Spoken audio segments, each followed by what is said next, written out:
वो क्या है? दर्शन। तो दर्शन क्या होते हैं,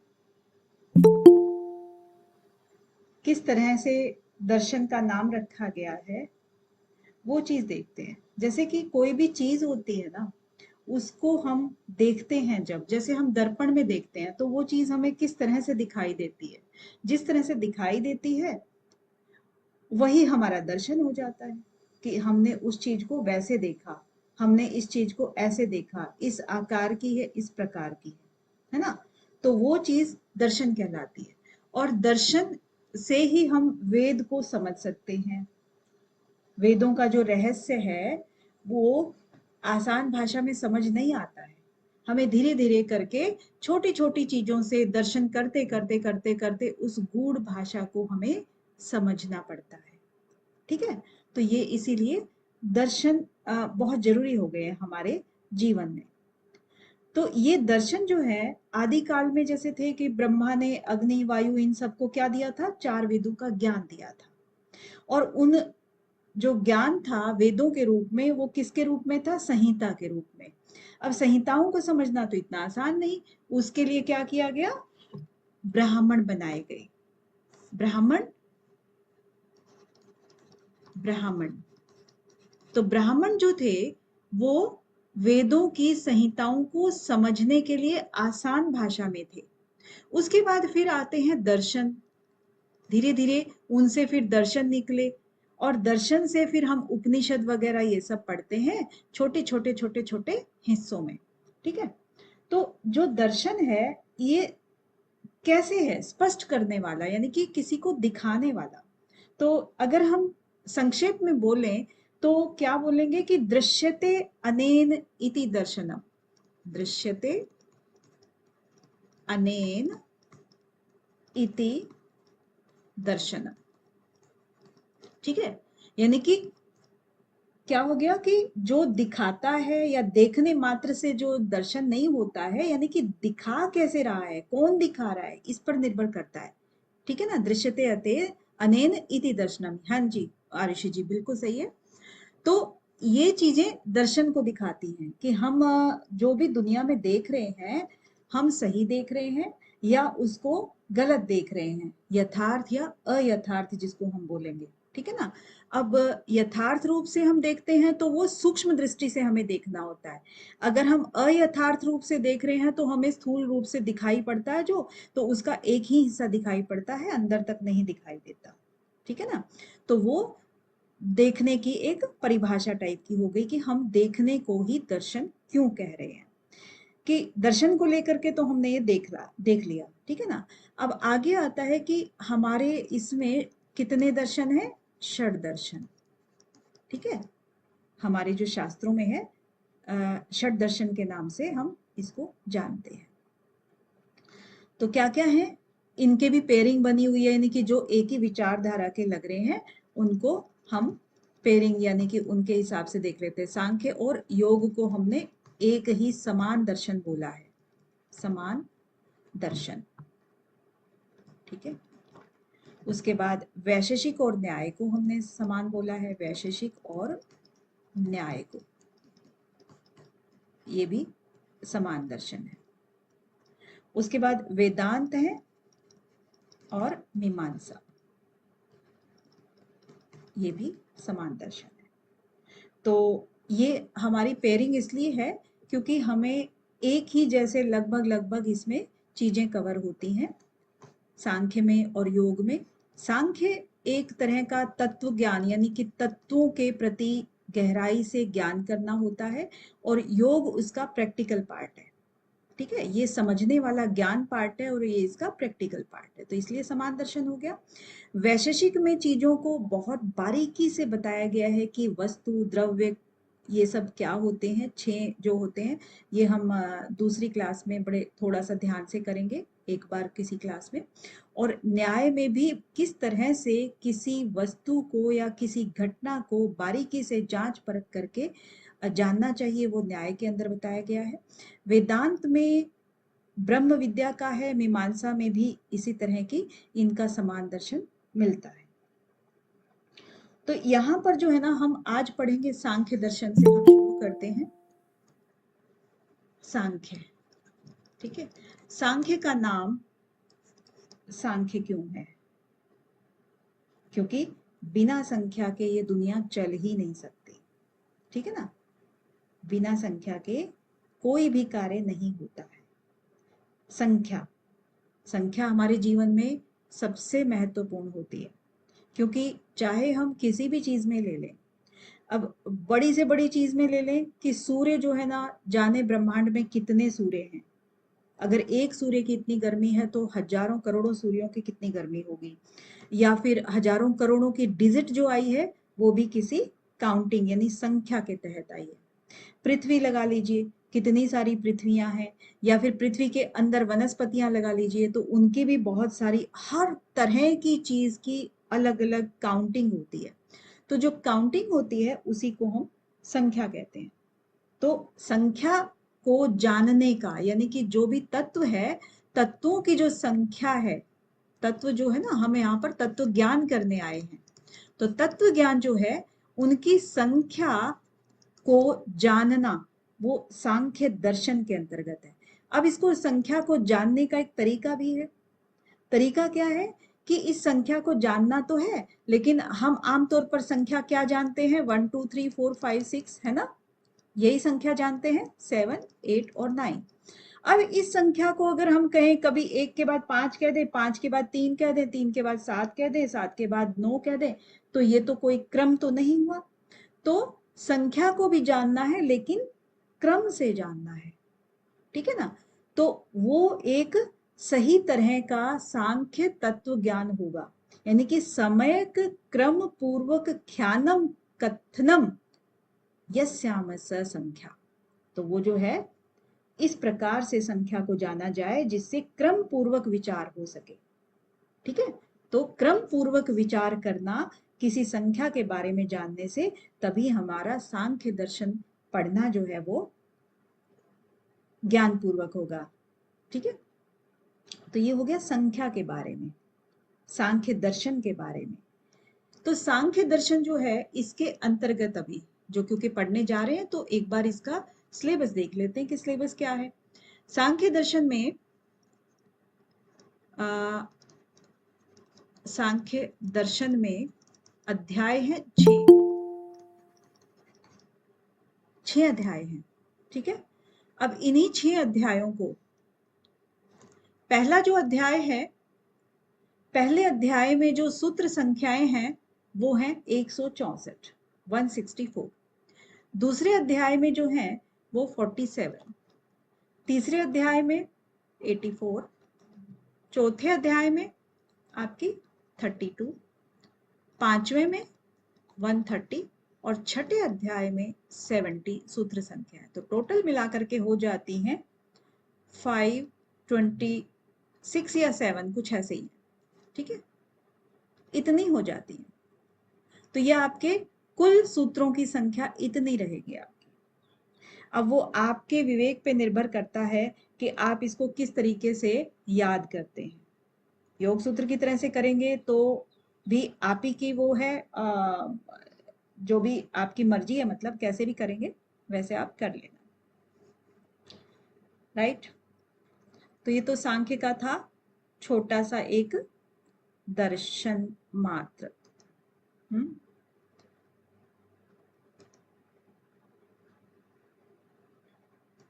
अभी और देख लेते हैं सांख्य सूत्रों के बारे में।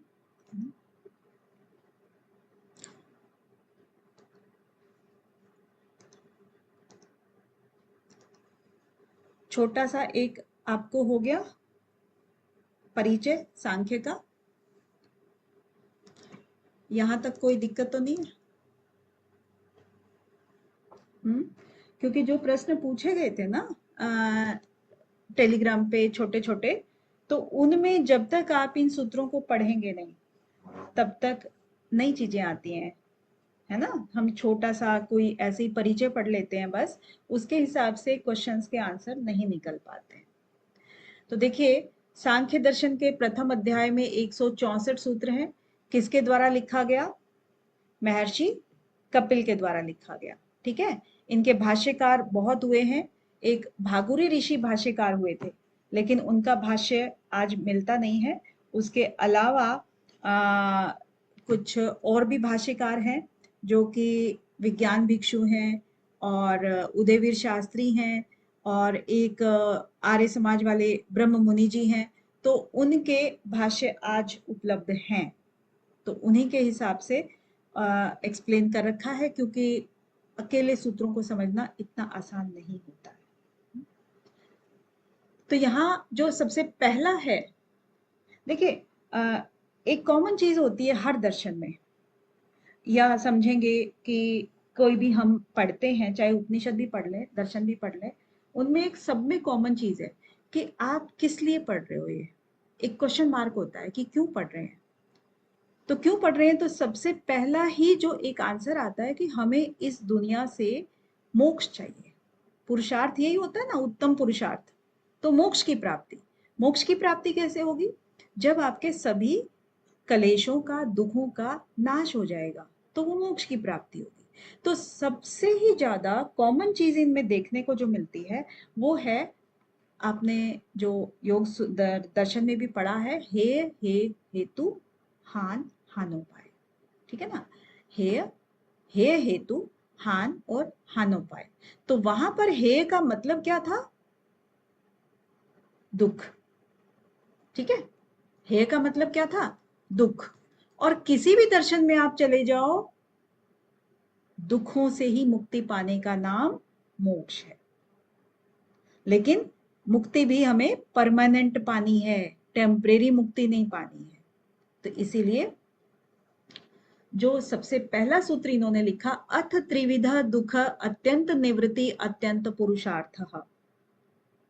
यानी कि अब जो आरंभ हो रहा है इस शास्त्र का, उस शास्त्र में क्या करने जा रहे हैं, त्रिविध दुख, जो 3 प्रकार के दुख हैं, अत्यंत निवृत्ति, उनकी अत्यंत निवृत्ति करनी है। यानी कि एक होती है निवृत्ति, निवृत्ति क्या होता है, किसी चीज को हटा देना, और अत्यंत निवृत्ति मतलब बिल्कुल हटा देना, सर्वथा, सभी प्रकार से।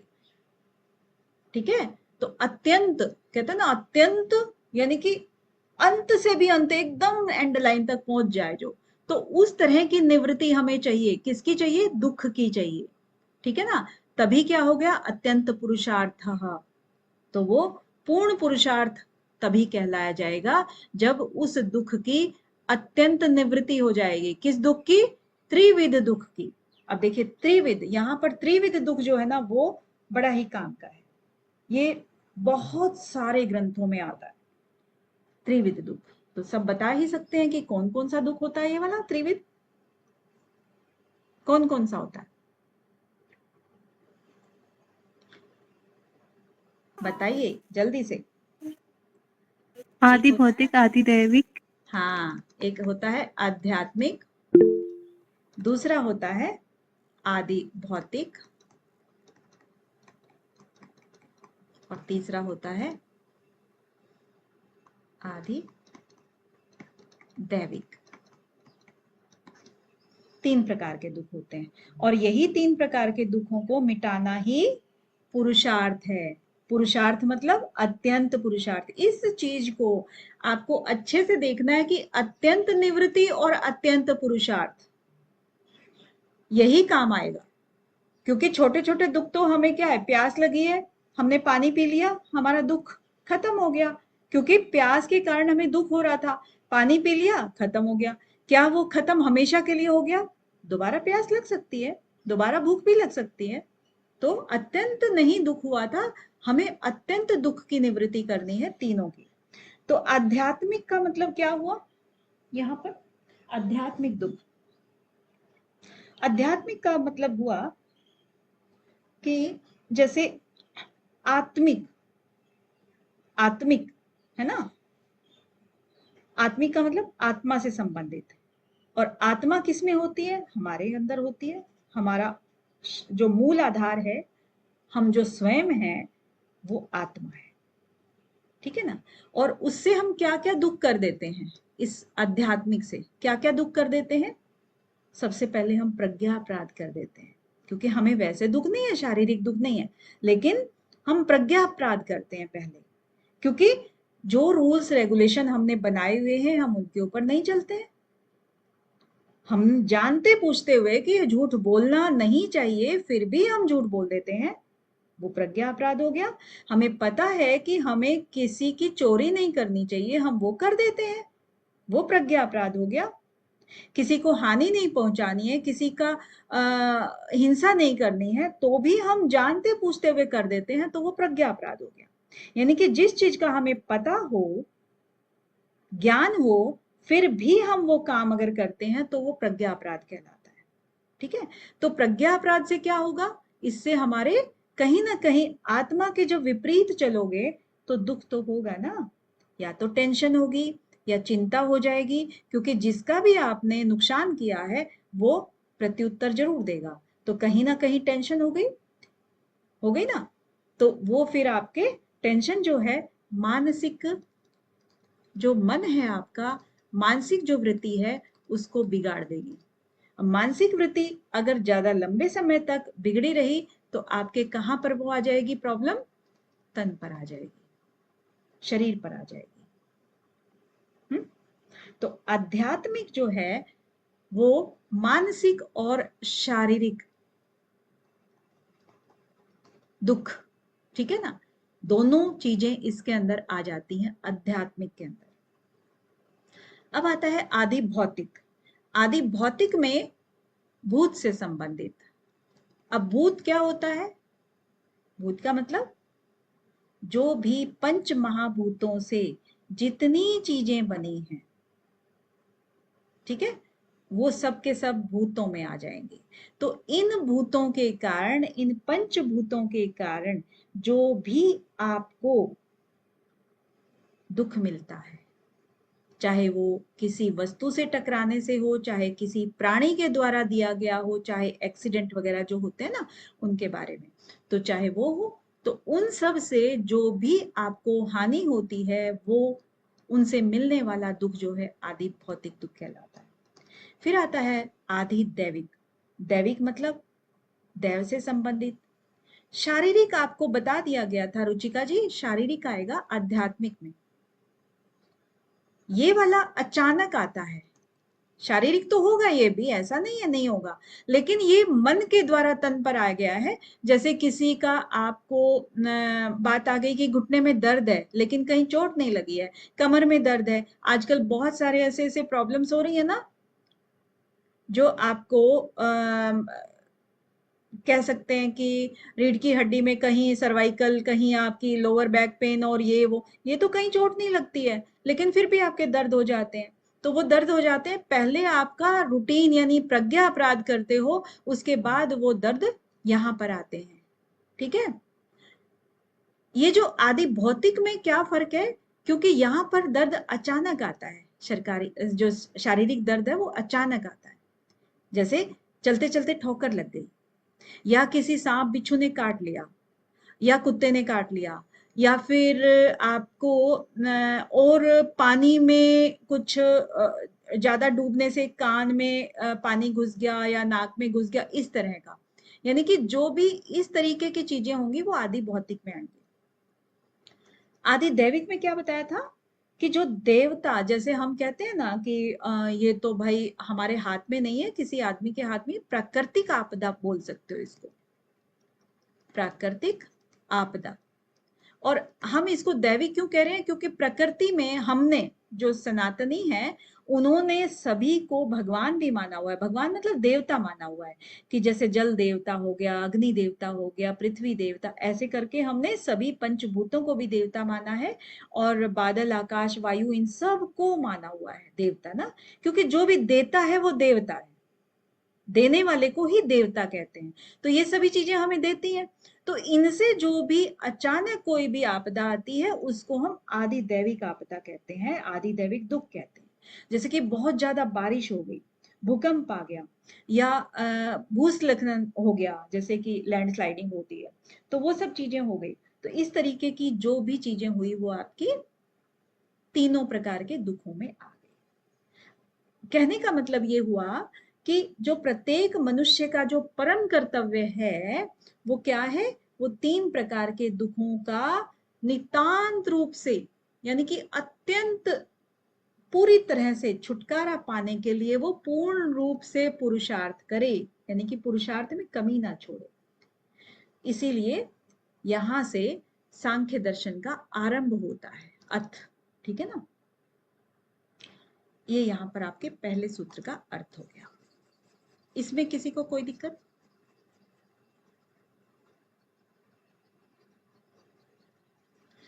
आप बताते जाएंगे तो मेरे लिए आसान होगा, हम यहां पर आगे बढ़ सकते हैं। ठीक है रुचिका जी। दूसरा जो सूत्र कहता है वो कहता है कि न दृष्टा तत्सिद्धि निवृत्ते अपि अनुवृत्ति ही दर्शनात्। न दृष्टात् तत्सिद्धि निवृत्ते अपि, यानी कि जो न दृष्टात मतलब न दिखने वाले साधन हो गए, दृष्टात मतलब दिखने वाले, और दिखने वाले कौन से होते हैं, कोई चीज दृष्ट हो गई, जैसे हमने देखा ये चीज अच्छी है, ये बुरी है, ये ऐसी है, ये वैसी है, ठीक है ना, अच्छी और बुरी लगने वाली चीजें। तो लेकिन व्यक्ति को क्या चाहिए, उसको तो ऊपर वाली चीज चाहिए जो अत्यंत निवृत्ति बोल रहा था, उसको अत्यंत निवृत्ति चाहिए, तो जो कि दृष्ट साधनों से हो ही नहीं सकती। न दृष्टात, दृष्ट साधनों से तत् सिद्धि, इसकी सिद्धि नहीं हो सकती, क्योंकि देखने सुनने वाले जब भी हम यहाँ पर रहेंगे हमें दुख सुख का एहसास होता ही रहेगा, हम उसके भोग भोगते ही रहेंगे, भोग भोगेंगे तो हमें राग द्वेष भी होंगे और दुख सुख भी होगा, फिर हमें दोबारा भी वही चीजें चलनी है, क्योंकि इसी फेर में तो हम पड़े हुए हैं। तो तत्सिद्धि निवृत्ति, उस चीज की निवृत्ति नहीं हो सकती। अपि अनुवृत्ति दर्शनात्, क्योंकि क्यों नहीं हो सकती, क्योंकि वो बार बार अनुवृत्ति करते हैं दर्शन वाली चीजें। जैसे एक बार हमने अगर भोजन को देख लिया, भोजन को हमने खा लिया, उसके बाद दोबारा फिर हमें भूख लगेगी, फिर हमें भोजन लेना ही पड़ेगा। दिखने वाली चीज है, करने वाली चीज है, चाहे आप इसको चलने से, सोने से, बैठने से, उठने से, किसी से मिलने से, बात करने से, कहीं पर भी इसको आप देख सकते हो कि देखने वाली चीजों को जो आपको अच्छी लगती हैं उनको आप बार बार यूज करना चाहते हो, और जो आपको बुरी लगती हैं उनसे आप बार बार हटना चाहते हो, ठीक है ना। तो जो बार बार की जो आवृत्ति होती है वो देखने वाली वस्तुओं से ही होती है, और जब तक ये वस्तुएं रहेंगी, यानी कि देखने वाली वस्तुएं जब तक रहेंगी, तब तक हम उससे पूर्ण तरीके से निवृत्त नहीं हो सकते। क्यों? क्योंकि उनकी अनुवृत्ति हमेशा रहती है। क्लियर है? वो बार बार सामने आती हैं। क्लियर है? नो में नो किस लिए लिखा रुचिका जी, शेफाली जी आपने? अच्छा, प्रॉब्लम नहीं है वो इसलिए लिखा होगा। ओके, तो ये हो गया। आपको दूसरा सूत्र क्लियर है? आगे बढ़े।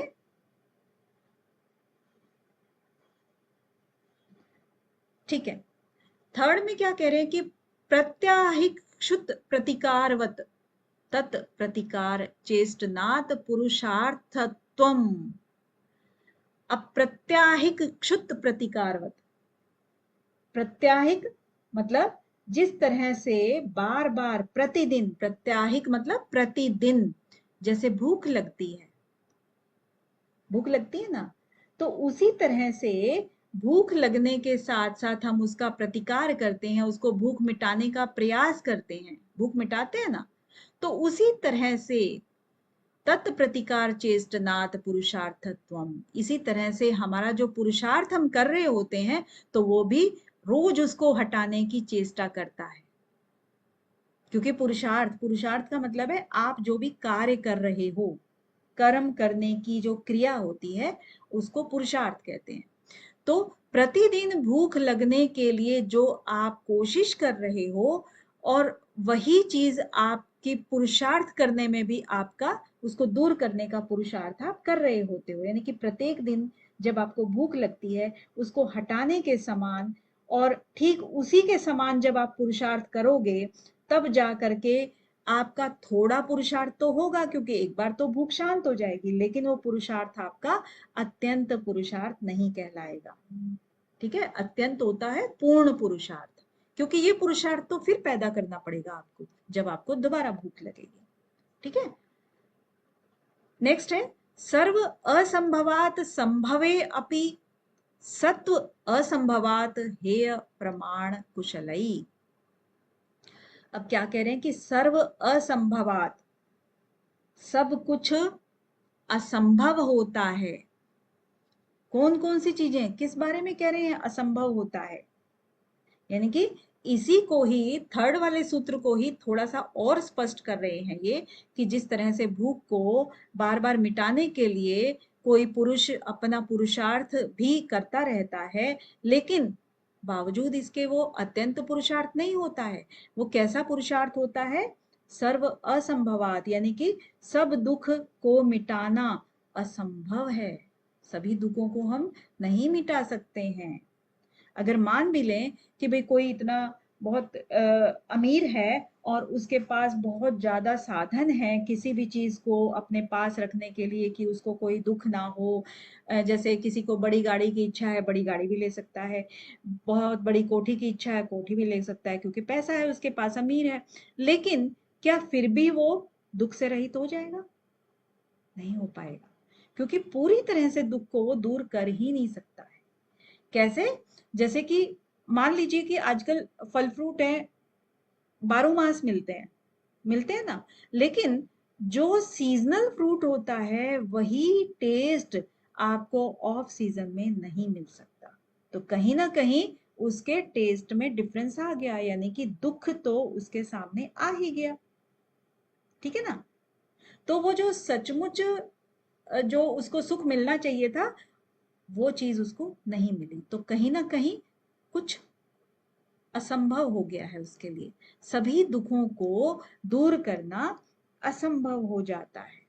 अपि सत्व असंभवात, क्योंकि जो ये सत्व है, यानी कि जो ये यथार्थ जो दुख है, उस वो सब चीजें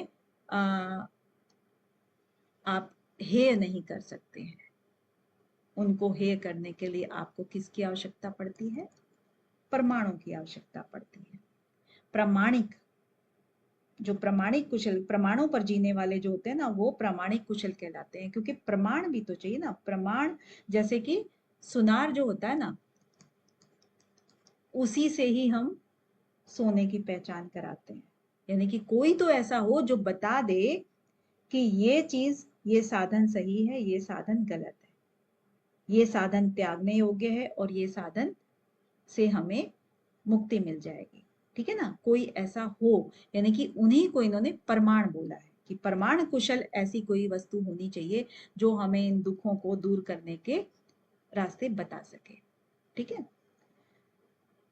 अब जैसे दृष्ट साधन है, उनको हम प्रत्यक्ष देख सकते हैं, उनके दुख को हटाने के लिए ही हम क्या करते हैं? पुरुषार्थ करते हैं। और किसी एक दुख को जब हम उसको हटा देते हैं, उसका प्रतिकार कर देते हैं, तो फिर दूसरा दुख सामने आ जाता है। दूसरे का कर दें तो तीसरा सामने आ जाता है ना? जैसे भूख और प्यास की तो बताई ही थी एग्जाम्पल। और भी अन्य चीजों का भी होता है कि कपड़े हैं, हमने खरीदे, उसके बाद साल 2 साल बाद फिर हमें और भी चाहिए। तो जो चीजें जितनी स्टेबल होंगी, वो स्टेबिलिटी के हिसाब से हमें चेंज करने ही पड़ते हैं, परिवर्तन करने ही पड़ते हैं। और अगर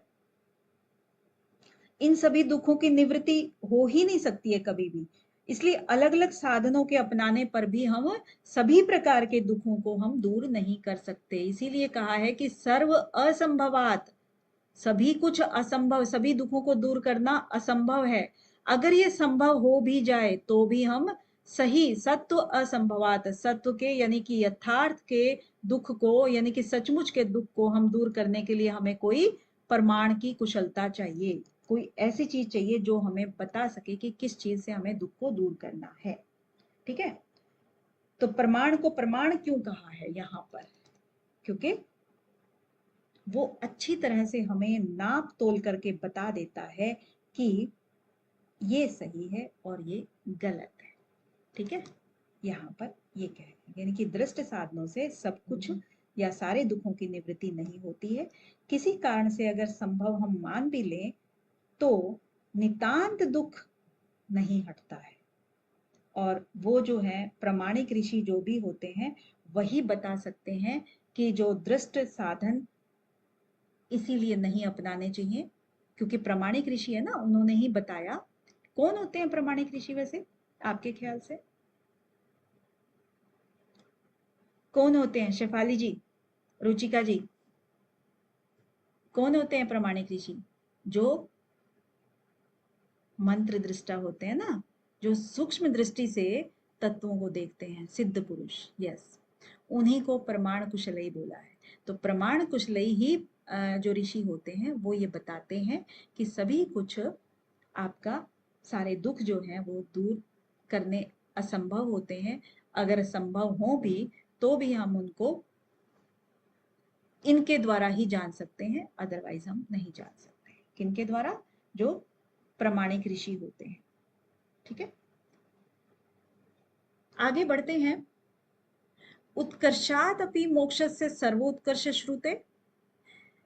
अब ये जो इन्होंने बताया कि कुछ अभ्यास या कुछ हम करते हैं दुखों को दूर करने का, मोक्ष की प्राप्ति के लिए, तो उस चीज से क्या होता है, हमारा उत्कर्ष तो हो जाता है। उत्कर्ष मतलब उत्थान या हम ऊपर की तरफ गति, तो वो चीज तो हो जाती है। लौकिक उपायों से तो नहीं हुई, उससे तो बार बार ये चीजें वापस आ जाती हैं। लेकिन फिर कहते हैं कि श्रुते आया है ना यहाँ पर, देखिए, तो उत्कर्षात अपि मोक्षस्य सर्वोत्कर्ष श्रुते। यहाँ से श्रुते मतलब वेद आदि जो भी हम चीजों को श्रुतियां बोलते हैं, तो उनका जब हम अध्ययन करते हैं, शास्त्रों का जब हम अध्ययन करते हैं, यज्ञ याज्ञ आदि का जो हम वो उसको हम प्रैक्टिस में लेके आते हैं, अभ्यास करते हैं उनको करने का, तब उनसे हम अपनी आत्मा को उत्कर्ष की तरफ तो ले जाते हैं, लेकिन पूरी तरह से मोक्ष यहाँ पर भी नहीं हो पाता है।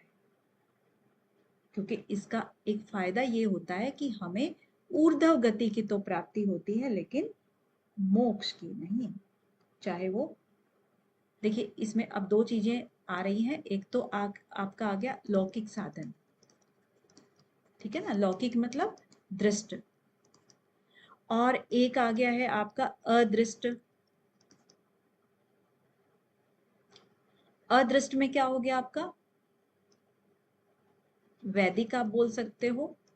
और इसके अलावा जो हम यम नियम आदि का जो पालन करते हैं, क्योंकि यम नियम जो है ना, उनके पालन हमारे दृष्ट साधन नहीं होते हैं, वो हमारी जो रूटीन है, हमारी आत्मा है, उसको शुद्ध बनाने के लिए किए जाते हैं। तो इसको अदृष्ट साधन बोलते हैं। ठीक है, तो दृष्ट और अदृष्ट दोनों के दोनों साधन जो हैं वो हमारी आत्मा को सर्वोत्कर्ष यानी कि ऊपर ऊर्ध्व गति की तरफ बढ़ाते हैं, न कि मोक्ष की तरफ संपूर्ण रूप से, यानी अत्यंत जो है ना वो निवृत्ति नहीं करते हैं।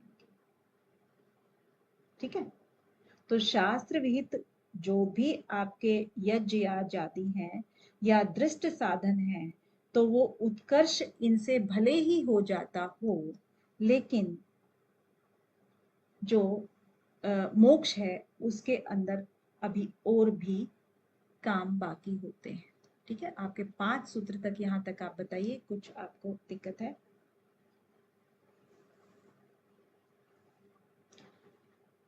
हाँ जी, रंजना जी को क्लियर है, आरुषि जी को क्लियर है।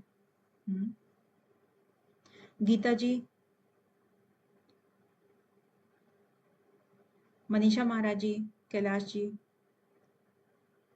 सलोनी जी। चलिए ठीक है, तो इन 5 में अगर दिक्कत नहीं है, नेक्स्ट 5 हम फिर बाद में करेंगे कभी। क्लास डेली तो नहीं होगी ये, लेकिन जब होगी तब आपका लिंक आ जाएगा 1-2 दिन के बाद।